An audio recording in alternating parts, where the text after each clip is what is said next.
जब जब इंसान ने प्रकृति की चीजों के साथ छेड़छानी करी है तब तब उसे खामियाजा उसका भुगतना पड़ा है। और ऐसा मैं क्यों कह रहा हूँ, चलिए देखते हैं। आज की कहानी की शुरुआत होती है नोरा नाम की लड़की से, जो अपने पिता के साथ रॉक क्लाइंबिंग कर रही है। उसका ये पैशन है और ये पैशन को पूरा करने के लिए उसके पिता बखूबी उसका साथ दे रहे हैं। और ऊपर पहुंचने पर उन्होंने बताया कि तुम्हें सामने वाली पहाड़ी पर कुछ देखा?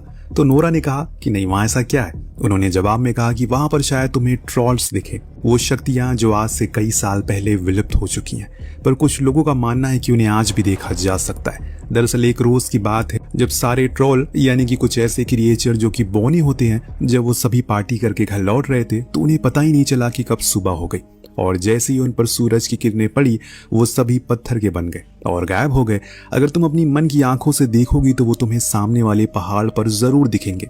अपने पिता की बात को मानते हुए नोरा ऐसा करती है, पर उसे ऐसा कुछ दिखाई नहीं देता। लेकिन हाँ, हम जरूर कुछ आकृतियों को देख पाते हैं जो कहीं न कहीं हॉल की बातों को सच साबित कर रहे थे। अब यहाँ से सीन शिफ्ट होता है 20 साल आगे, जब हम एक कंस्ट्रक्शन कंपनी को टनल की खुदाई करते हुए पाते। लेकिन बाहर खड़े कुछ प्रदर्शनकारी उन्हें ऐसा करने से रोक रहे थे, क्योंकि उनका कहना है कि ऐसा करने पर वो लोग पहाड़ों को चोट पहुंचा रहे हैं, क्योंकि उनके अंदर भी जान होती है। लेकिन कंपनी का लीडर उनके सामने ही विस्फोट कर देता है। लेकिन उसके कुछ ही देर बाद मानो कुछ भयानक चीज आगे बढ़ने लगती है। उसके कदमों की आवाज से जितने भी वर्कर थे सबके सब उस साइड को छोड़कर भाग जाते हैं, क्योंकि आधी से ज्यादा टनल गिर चुकी थी।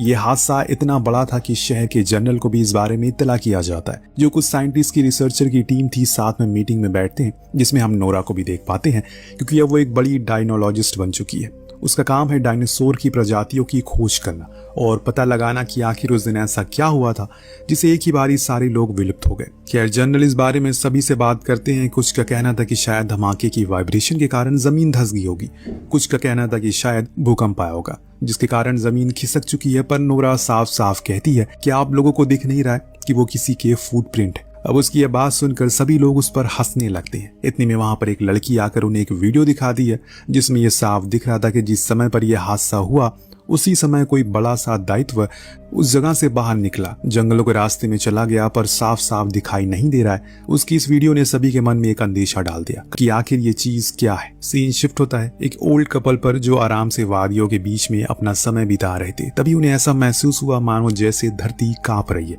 हर चीज गिरकर टूटने लगी।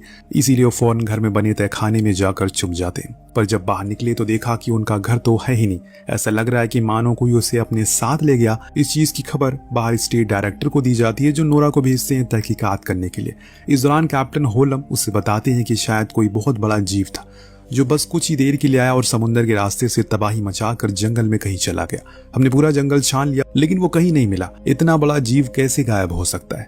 नोरा को समझ आ गया कि जरूर ट्रॉल हो सकते हैं। शायद उन्हें 12 में से कोई एक जाग गया होगा, क्योंकि जब उसने उसके पैरों के निशान देखे तो अपने पिता की कहानियां उसे याद आ गई।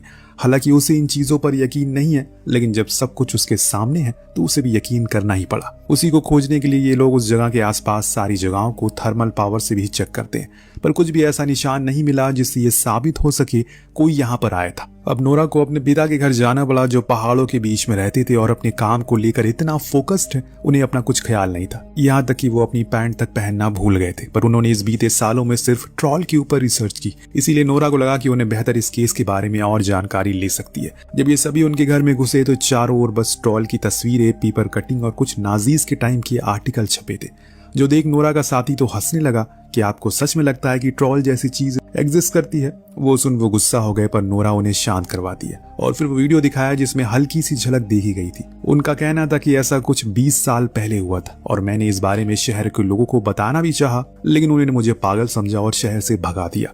पर मेरा यकीन मानो वो अभी भी है। लेकिन नोरा का मानना है कि अगर वो हैं तो उनके अवशेष हमें क्यों नहीं मिलते?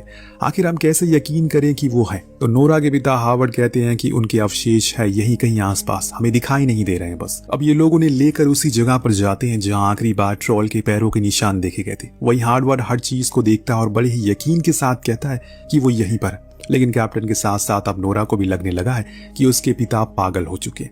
आखिर जिस चीज का कोई वजूद ही नहीं है उस पर कोई कैसे यकीन करे? लेकिन हार्वर्ड को खुद पर भरोसा है। इतने में वहां पर बादल आना शुरू हो जाते, जिसके साथ ही हवा में एक अजीब सी गंध घुल जाती है कि इतने में नोरा के पीछे कोई आता है।